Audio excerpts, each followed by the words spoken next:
I just want to be left alone with all the games that we purchased via greenmangaming.com. All their fantastic deals, all of their fantastic sales, and all their fantastic games. Wow! Oh, gotta go to the description down below to get in on this shit! Hello, audience! Here. And welcome back to World End Economica. The reason that World End Economica took a few weeks off was because I really had to buckle down and work on Hunter reviews.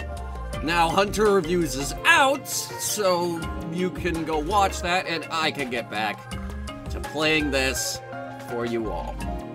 Same with Shadow of War, and I actually just finished the recording of that fantastic episode. And as I say that, I look to make sure the mic is in fact on, and yes, it is on. The audio recorded. Thank the Lord. I've gone through entire videos and then realized that the mic was off.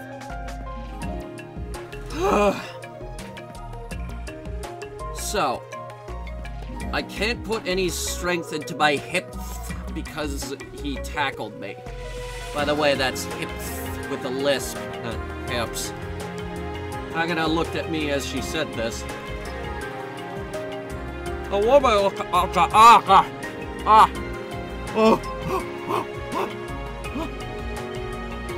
Oh my god, that's really hot. Oh my god, I just stuffed a mini potato in my mouth. It's really, really hot. But it's really, really good too. Oh man.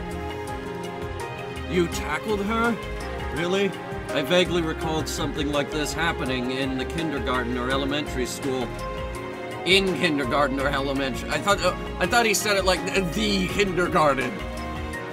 Like there's one kindergarten on the moon. Teacher so-and-so, someone tackled someone or another. But I was not one to use violence without a reason. If the girl in black looked over in response to a sound and saw someone searching through her own bag, wouldn't she have done the same thing? But as I went to say this, I'm faced with the fact that I tackled a delicate girl and began to realize that I had done something that was hard to make an excuse for. Ah, women are such unfair creatures. Sir, you don't know the half of it, okay? Because we're in the midst of a social justice warrior movement where women are trying to say that calling them gingerbread men is unfair to women.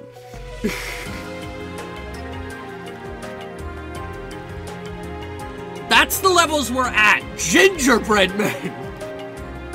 I cursed the black-clad and white-skinned Hagana as a shrewd tactician. I guess so.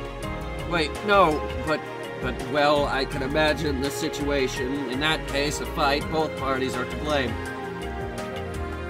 The woman said this, then pointed at Hagana. Hagana looked at the tip of the finger as if it were covered in some kind of sweet syrup. If you can't walk, then have him carry you on his back. What did I do to deserve this? The woman pointed her finger towards me. Still attracted by the finger, Hagana's gaze shifted to me. Wait, how is that punishment for both of us? That doesn't make any sense. While I protested, the woman raised her eyebrows, ever so slightly, as if to insist that I listen to her. This was blatant favoritism, I thought. After all, the person that he's saying has to be carried must also. I began to think, then realized the person that she's saying. Oh. In a fight, both parties were to blame. Okay, hurry up if you understand. I don't understand. I don't understand what we're saying. That's the problem. That is exactly the problem. This wasn't just any ordinary woman. This was a social justice warrior. Hagana also made a face as though she had come to some sort of realization, then nodded. I sighed, put my bag on my front side, and walked up towards Hagana. She was sitting down. Hang on. so her face was in a somewhat erotic position. You want to reword that? No? Okay. Hagana hadn't made particularly expressive faces to begin with, and stared up at me motionlessly. Sadistic desires began to well up in me, thinking that I'd feel a lot better if I slapped the side of her face as hard as I could. However, I felt as though if I dwelt on these thoughts for too long, I might actually slap her, so I quickly crouched down and turned my back to her. I wasn't sure how long it'd take, but living under the same roof as her seemed like it'd be a pain, at least until the friction between us settled down. I should avoid any potential points of conflict. Come now, Hagana. Turn your arms. That's right. I tried to give Hagana, who seemed to be telling the truth about not being able to stand, a hand in climbing on my back. Hagana's thin arms wrapped around my neck and then stiffened awkwardly. Actually, it seemed like this girl had never climbed on someone's back. Well, it's not something you typically do. How old are these kids? I want to say like 16 or 15 respectively, or maybe we already went over their ages, but that was weeks ago. Hagana, you're not going to be dangling from his neck, you're getting on his back. The woman explained, and after a bit of silence, Hagana shifted her body onto my back. Finally, two small but soft objects touched my back as I was responsible for carrying her. I wrapped my hands around the bottom of Hagana's thighs. I was filled with a strange thought. So this is what legs and stockings felt like. That's the first place your mind goes. Okay.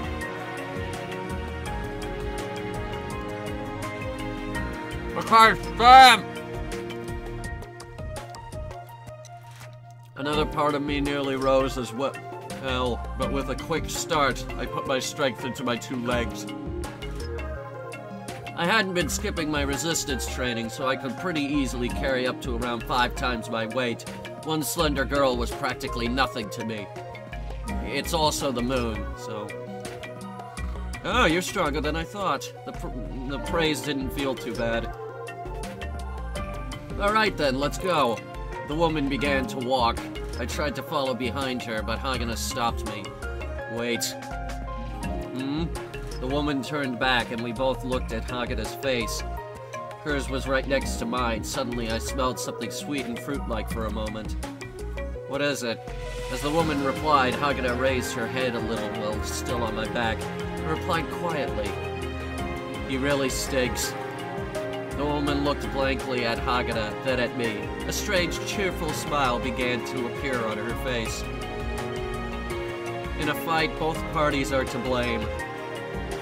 Huh. I'm going to make her bow down to me one day. At that moment, I added another item to my list of ambitions. Okay, so, where we go? Okay, it's night on the moon now. Should I, explain how that doesn't work? Or is the dome, like, doing that for... The dome might be doing that for us. I really don't remember crap from the last time we played this. It seems as though the place I tumbled into after running like mad wasn't a sewer. It was more precisely a reservoir. I know it's pronounced reservoir. As Newton City was designed to gather everything, including people, water, and wealth, if there happened to be a problem with the city's water circulation facilities, there was fear that the low-lying Newton City could flood. Uh-huh.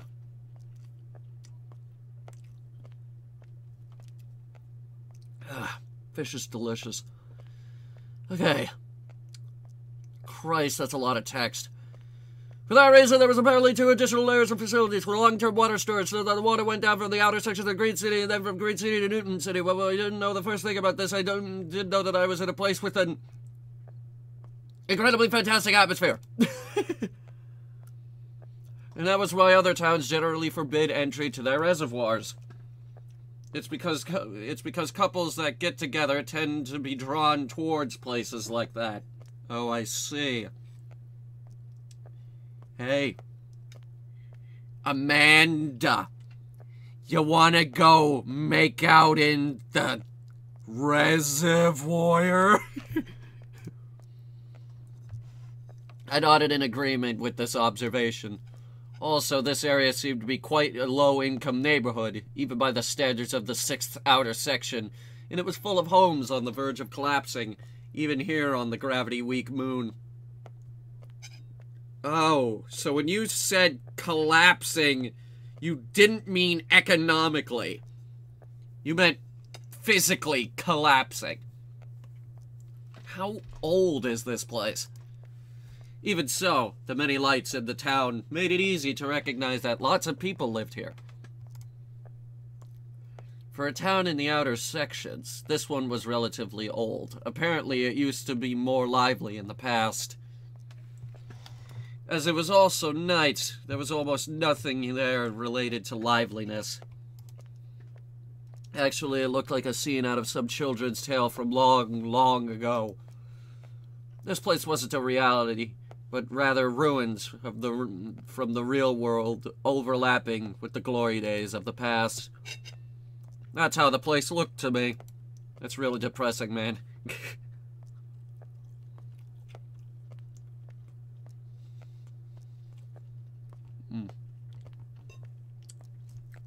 Let me tell you about salmon. Salmon is delicious. Okay, that's all I wanted to say.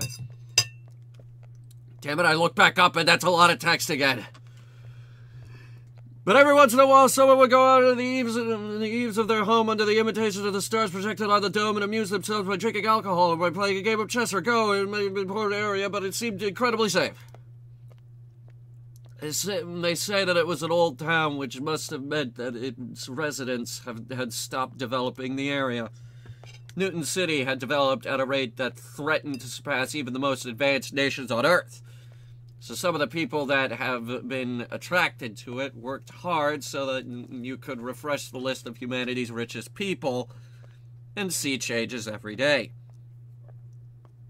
Neat. So, where's Bill Gates? Actually, don't answer that question. At this point, he's very, very, very likely dead. Or in a cryotube somewhere. Or maybe they figured out the secret to long life! Whoa! To put it another way, the people who decided not to compete became comparatively poorer by the day. Yeah, that's exactly the problem with our current economy. Only now with the government shut down... Wait. Is the government still shut down?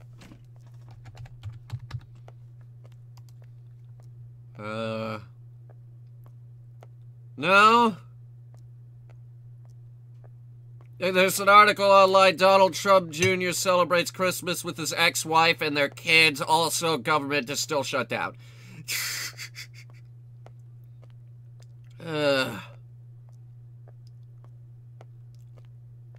He's like, oh, I'll wait as long as I have to. Anyway. Getting poorer under capitalism meant that you're being forced that much further back in the big race. Not only that, I didn't want to become one of the masses. But if I failed, then I'd end up like those people. Those people. Hagada had finally stopped calling me smelly. I rearranged her position on my back, then asked myself a question sternly. Are we still not there yet? No matter how light they may be, people aren't the easiest things to carry on one's back. Especially when it's a girl you're carrying. You have to watch where you put your hands. Hearing my question, Lisa looked over her shoulder and nodded lightly. So, we're almost there, or we're still not there? I'm confused. I'm also eating salmon, which is really, really good.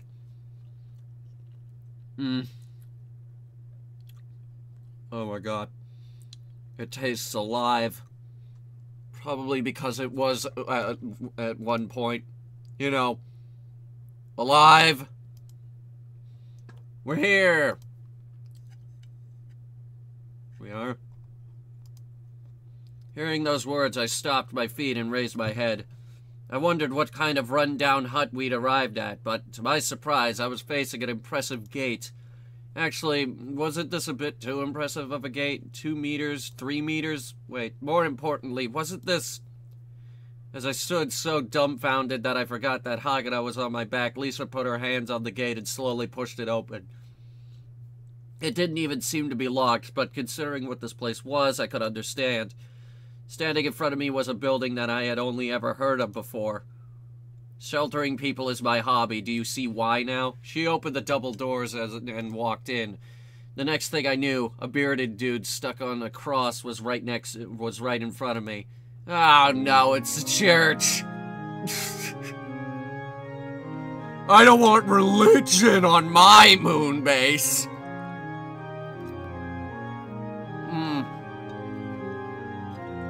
Oh my god.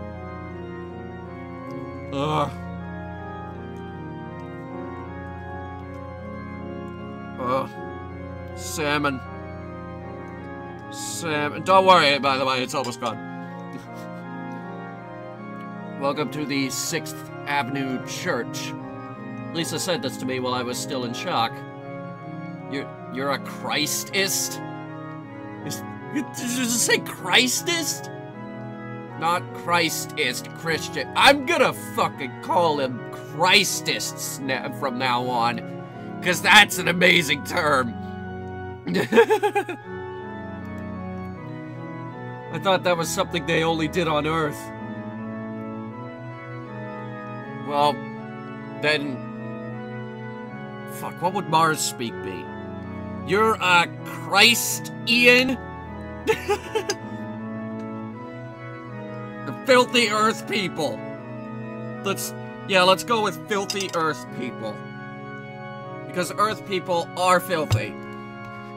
This was supposed to be a place on the forefront of science and human advancement. Why was there a church here? That's exactly what I would like to know, protagonist. What gives? Well, could it be that for people from Earth, this place far away in the sky was supposed to be heaven? No, it is definitely the moon. As I looked at Lisa as if she were some exotic animal, she gave a slightly embarrassing grin and shook her head. Well, I suppose you would say that. But don't worry, I'm not going to try to convert you or anything. Oh, good. Thank God. I don't want religion in my game. After a long silence, all I could manage was a puff of laughter through my nose. How do you laugh through your nose? According to my faith, all I'm to do is let lost sheep rest for a short time. It's the same thing for that girl on your back. I had already forgotten I was carrying Hagara. Hey, we're here, so I'm going to let you down. Hurry up and let me down. That's what I'm doing! I felt a flash of anger, but since I was holding on to both of her legs, I figured in the end it was a very natural thing to say. Though I was overwhelmed by the temptation to just let her go, I bent my knees slowly and let her down, 1 foot at a time. Well, don't you look like a very cheery person? Jeez. You can stand? Yeah, obviously. Don't you hate her even more now? Hagara was silent, but she seemed to be amazed that she was standing. What a strange woman. So, what were we saying? Oh, she's a runaway too? Right, same idea with Seralt. This place is a crossroads, and so, according to the teachings, I have a bucket for washing feet and a cup of cold water ready to give. Feet, water.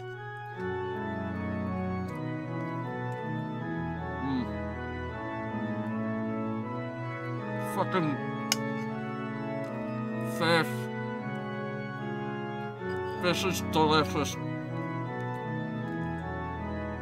Oh my god. Am I pissing off our vegetarian audiences by eating this? I mean, I think the potatoes would have, been fine, but this is just straight up fish. I made a face as if to say, what is this woman even talking about? Lisa saw it, and instead of getting angry, she breathed a disappointing sigh. Do you happen to be born and bred on the moon? Yes, but so what? After I... Wait, don't you mean born and bred? Hang on. No, born and bred? What? Don't you mean born and raised? Wait... After I asked this back to her, Lisa shook her head, disappointed. Was she making fun of me? Was that what it was? As I glared at her, Lisa looked towards the statue of the dude stuck on a cross. That's Mr. Jeebus. Placed her hands together and bowed her head. Oh Lord, you have brought upon me a great trial. Okay, so you're one of those people who's in deep, huh? Alright. Okay. This is where we're going here. Alright, just have to ask. There's a lot of church themes in Spice and Wolf too, so I'll just come right out and say, is Mr. Hasakura religious? Is he a Christian? 'Cause it definitely seems like he is. Then, as she said this, she made a strange gesture with her right hand in front of her body. As I wondered what she was doing, Lisa faced me and began to speak. For now, why don't you take a bath? I'm not trying to be Hagana, but you are a little dirty. Being told this to my face was actually a bit embarrassing. Well, I'm sorry. As I said this, trying to hide my embarrassment, Hagana, who had been watching the situation quietly, picked up where Lisa left off. In fact, you smell terrible. She's got daggers in her goddamn eyeballs. She looks like she's just... If she was wearing an Imperial officer uniform, I would not be surprised. After that, I began to be especially conscious about my own body. That day, I realized that I was at a far more emotional and innocent age than I thought. Alright. It was the first proper bath I had had since running away from home, and I was on the verge of tears. Both my parents were immigrants from Japan, so soaking in the tub was pretty much a daily tradition. It would be the only luxury my parents enjoyed, if I had to think of any. You could find water circulating all over the lunar surface. No, you can't. But you definitely couldn't say water was inexpensive because of that. I heard that the reason they made water flow visibly everywhere was because water had a calming effect on the human soul. That might be a side effect growing up on a planet mostly covered in water. Even if that weren't true, I heard that all but a few places on Earth were short of water, and that half of the international disputes stemmed from water resource issues, which is really pathetic, considering it's a planet mostly covered in water. I don't know how you can have water problems on a planet that has a huge amount of water. Oh my god. Fucking fish.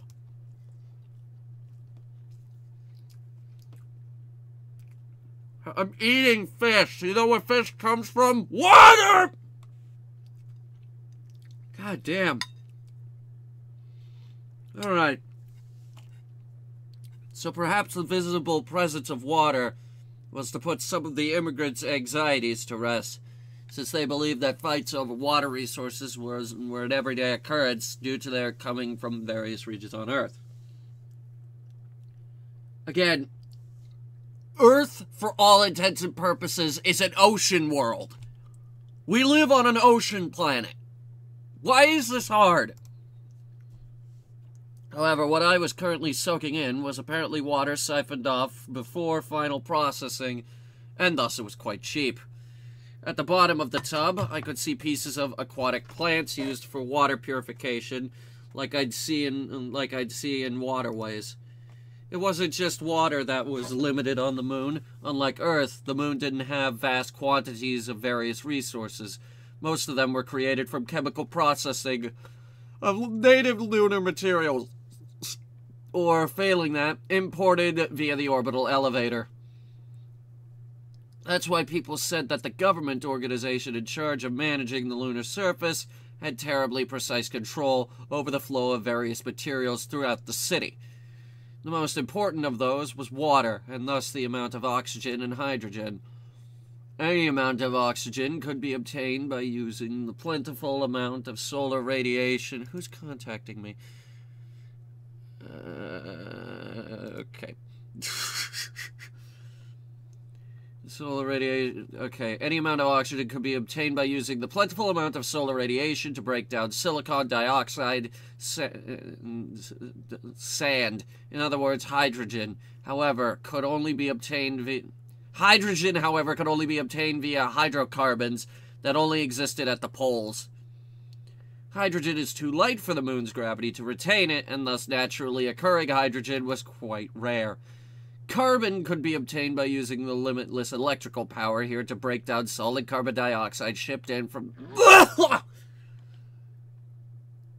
There's a lot of science going on.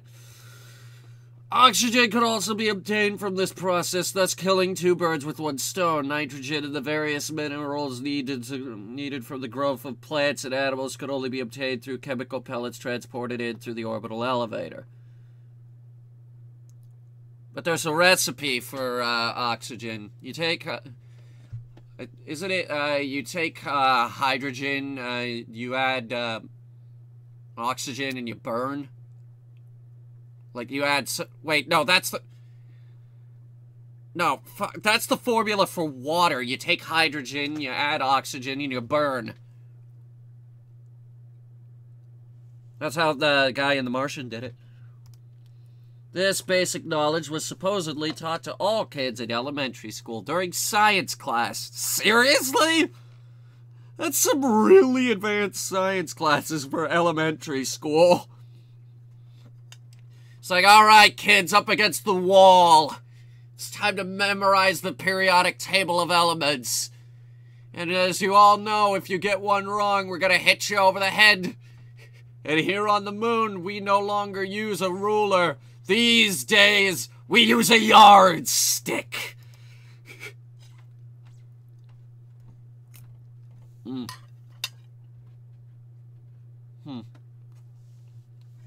Okay. Well, that's the last of the fish. What got me to learn about this was when I had first started seriously trading stocks and wanted to figure out who had the best slice of the pie when it came to the various systems on the moon.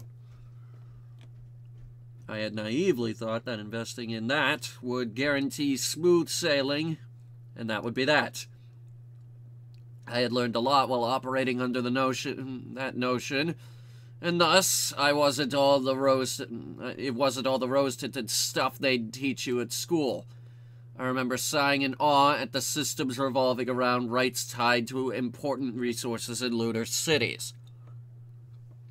What about cheese? Could we invest in cheese on the moon? Specifically, the moon's export of cheese. Because if Wallace and Gromit's A Grand Day Out is anything to go off of, everyone knows the moon is made of cheese. Prove me wrong. The public parts were, of course, controlled by the government, But the most powerful on the civilian side had to be Emerald Industries, which held the civilian rights to the orbital elevator. By the way, if you were wondering about why the company was named after emeralds, it was because a long time ago people said that the moon's core was made of emerald. Is it like... I'm pretty sure that the moon has a solid inner core, and I think the rumors state that it has a molten outer core. Or it might be a molten inner core. I don't remember.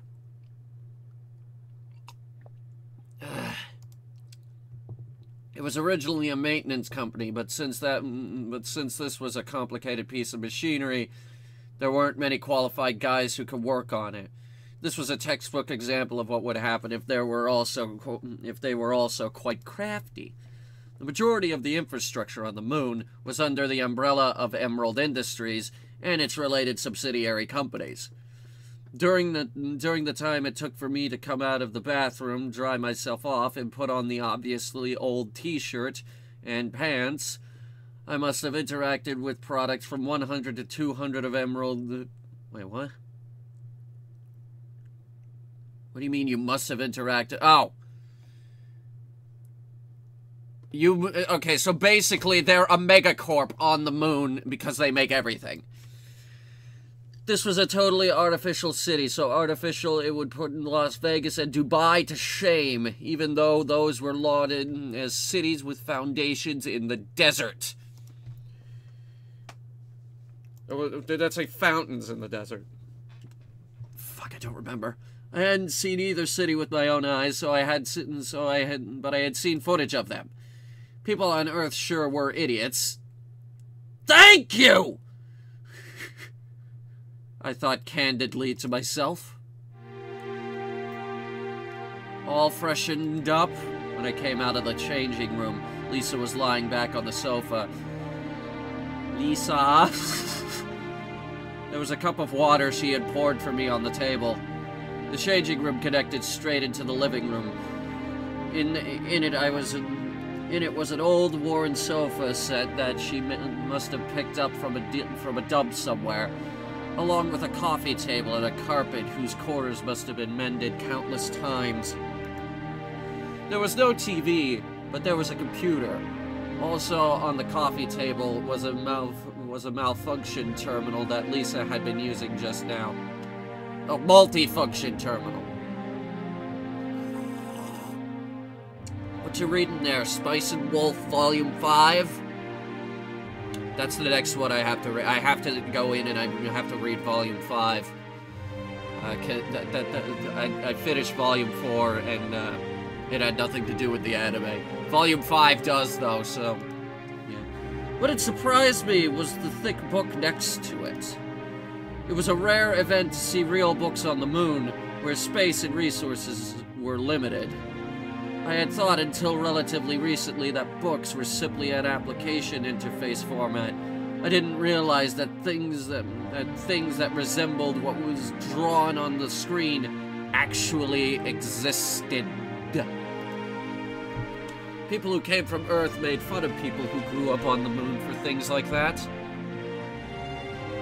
Well, they're just shitty people to hang around. Those Earthanoids. The Earthanoids. Earth fucks. However, from my point of view, people from Earth were the ones who had something messed up in their heads, since they still stuff these ridiculously bulky books into places like libraries. Is it rare to see a real book? I came to when Lisa asked me a question. Once more, she had the multifunction terminal in her hand, most likely reading a book again. Well, even if I had snapped back saying that I don't know what I don't know, or treating me like some naive idiot would piss me off. And thus I mumbled my reply while putting on a poker face. But Lisa didn't make fun of me. Well, they certainly take up space. They also get dirty easily, so you'd have to take good care of them. Furthermore, you couldn't really search them, so the digital version is 100 times better. I instantly realized she was doing this out of consideration for me. It was as if she were some kindergarten teacher who had a good idea of what would cause immigrants from Earth and moon-bred kids to get into a fight. And that is, I pointed at the thick but worn book on the table. There were some gold-colored alphabet-looking characters on the back cover, but I couldn't quite parse. Okay, we'll use that word, I guess. B-I-B-L... Bibliography, obviously. Biblioteca! This, to me, was the most important book in the world, and thus I brought it with me from Earth.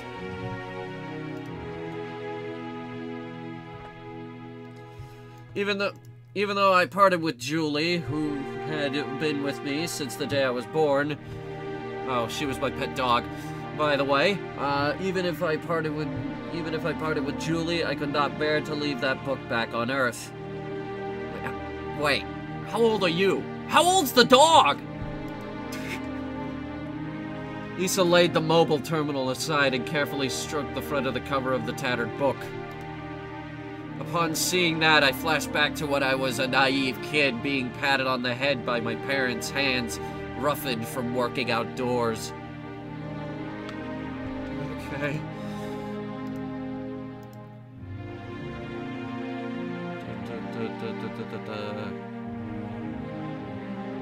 I still have comments coming in from the video that went up yesterday. At the time of recording this, that would be today. It's the impressions video for the Playmobil movie. When did you come here from Earth? We got chased out of our place when I was 11. With that, my parents made the bold move to apply for lunar immigration. We didn't really have money and thus had to apply through the commoners category, which had ridiculous odds. Well, my parents' professions were kind of special, and since the NOAA system was still in effect, we managed to get placed in a preferential category. Yes, NOAA system, indeed. It was how people referred to the system for preservation of multiculturalism.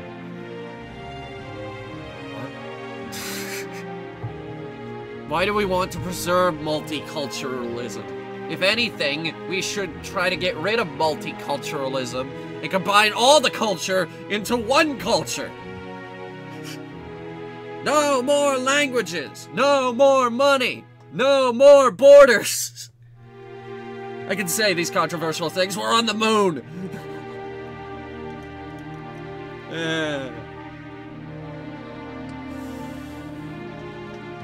Though I guess you wouldn't know about it unless you were involved with it. Well, there was this story about Noah's Ark. Well, there was some legend or oral tradition or teaching or whatever that talked about how when the world had turned to evil and was destroyed by a huge flood, good people and pairs of animals rode out the flood on a boat and went to create a virtuous world after the water receded. Something like that. That's... Considering what we're going through now, with global turmoil on the rise, a fat load of good that did, huh?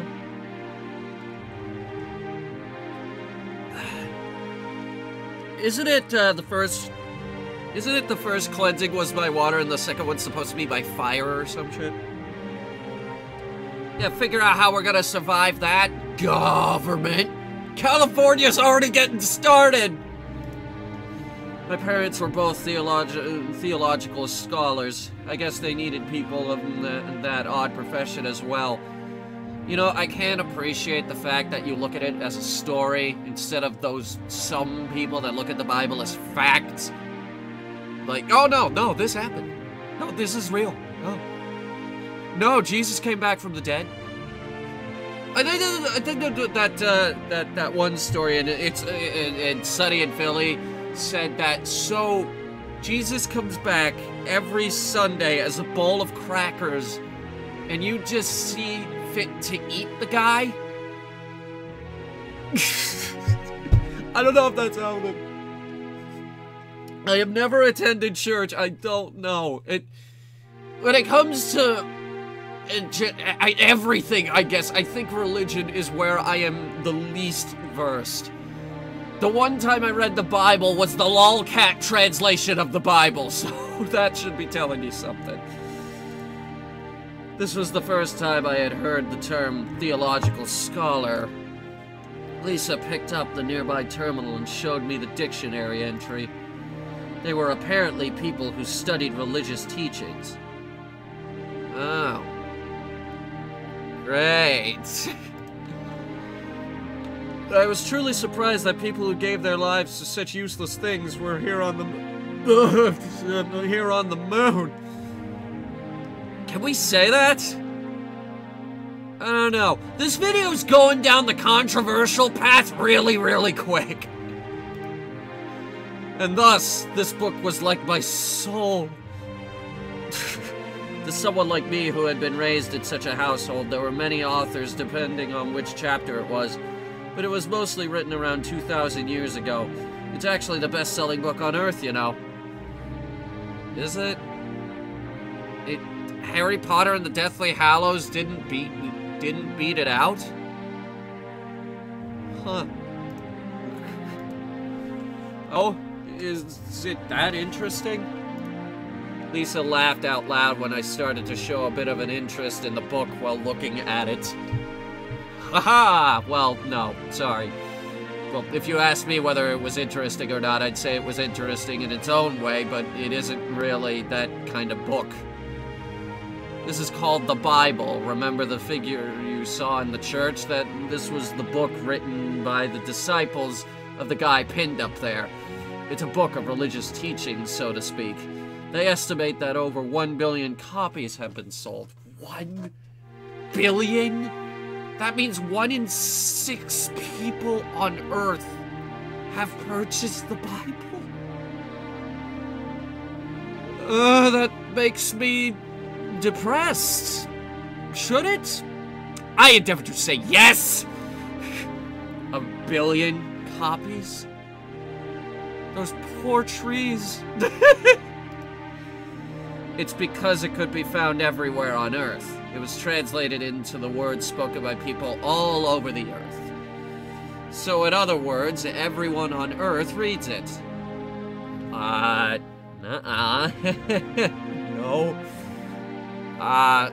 Unless you count the lolcat translation that I read. If only that were the case. A question mark appeared on my face when I heard Lisa's reply. The Earth's population is roughly 6.5 billion, even in an age where 700,000 of those who could come to the moon.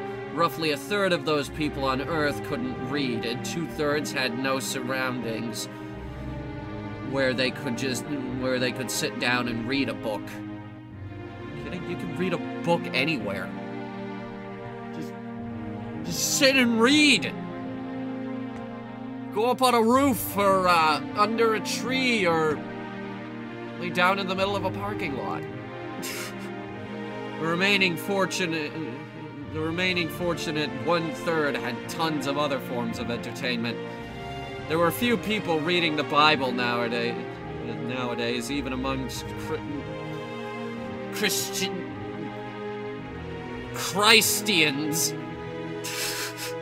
That's what we were calling it, wasn't it? Even at the church I attended, there were a few people who knew there were 4 books that comprised the Gospels, and even less people knew the names of the 4 authors. You probably don't understand how sad this fact is. Oh no, I get it. Sorry, totally don't have a clue here. Well, that's alright. I've already got a heavy load due to having to carefully watch over this old church. Still, knowledge passed on when people cross paths. Trivia used to refer to wisdom and the word's original meaning was that a three-way intersection where people would cross paths. I had wondered what would be the point of having all these lost people meeting at such an intersection. It was perhaps a sign that I had realized I should be a shepherd watching over sheep. You already did the shepherd bit in the second volume of Spice and Wolf. Shepherd, I've seen images of sheep being herded by sirens and electrical fences before while researching certain potential investment candidates. But how is this related to managers of those factories?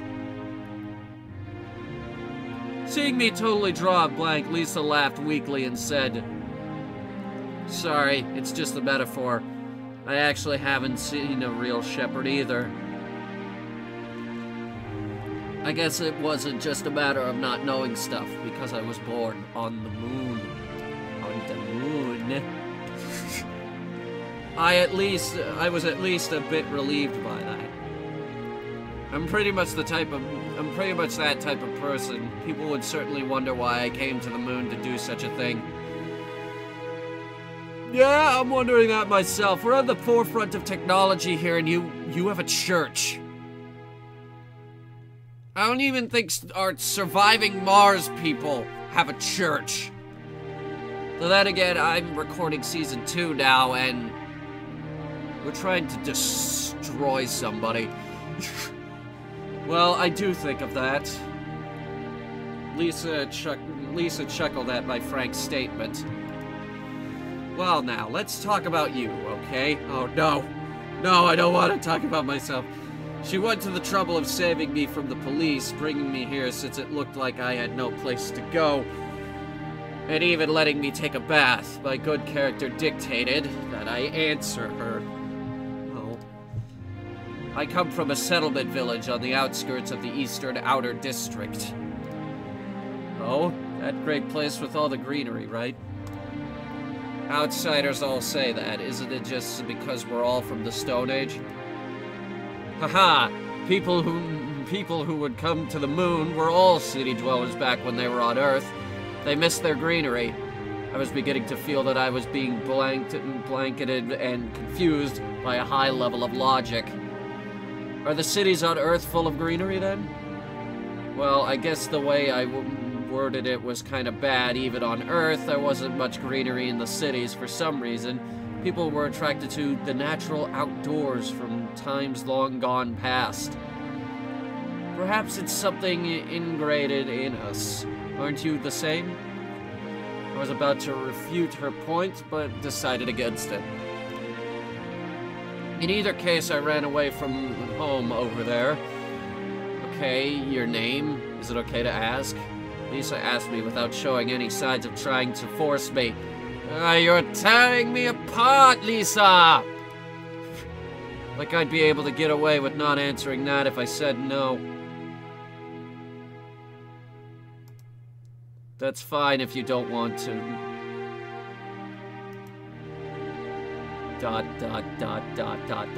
6 dots. But it would be kind of inconvenient to call for you, so I'd like some sort of name.